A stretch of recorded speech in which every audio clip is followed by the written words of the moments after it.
ko, bakit di pa rin sila nakakabalik? Panginoon, please, sana walang masamang nangyari sa kanila. Uy, Kakay, anong oras na pala? Kung inaantok ka na, pwede kang umuwi, ah. Hindi naman to parte ng trabaho mo, eh. Ay naku, ano ka ba, Miss Kisses? Okay lang yun, di man ito parte ng trabaho ko, pero obligasyon ko naman ito bilang parte ng pamilya, di ba? Thank you, ah. Ay. At salamat din, Noli, na nandito ka kahit na alam ko naman na hindi ka nandito para sa amin. Hindi po. Estudyante ko rin po yung mga yun, kaya concerned din naman po ako. Oo nga pala. Kausap ko na rin po pala si Cap. Natay niya po tayo sa barangay, tutulungan niya daw po tayo. Ah, Uy.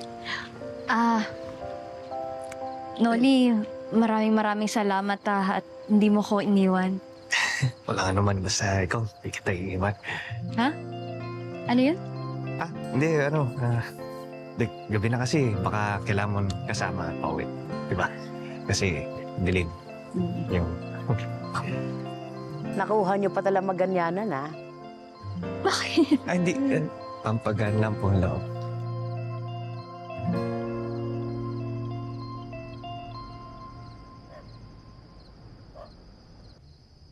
Andiyan na ba?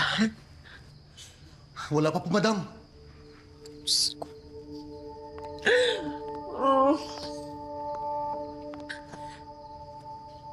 Andiyan na ba? Wala pa po, madam.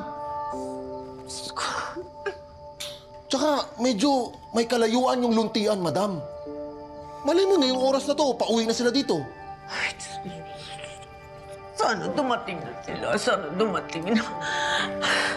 Nababagabag lang ang puso ko kung anong nangyari. Madam? Huwag ka na mag-isip.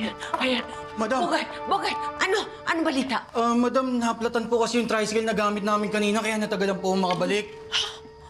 Anong nangyari kina Budang?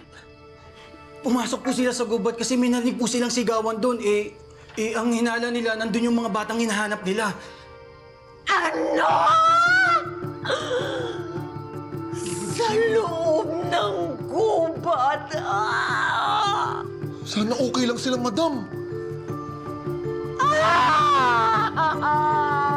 Madam, magtubig kayo.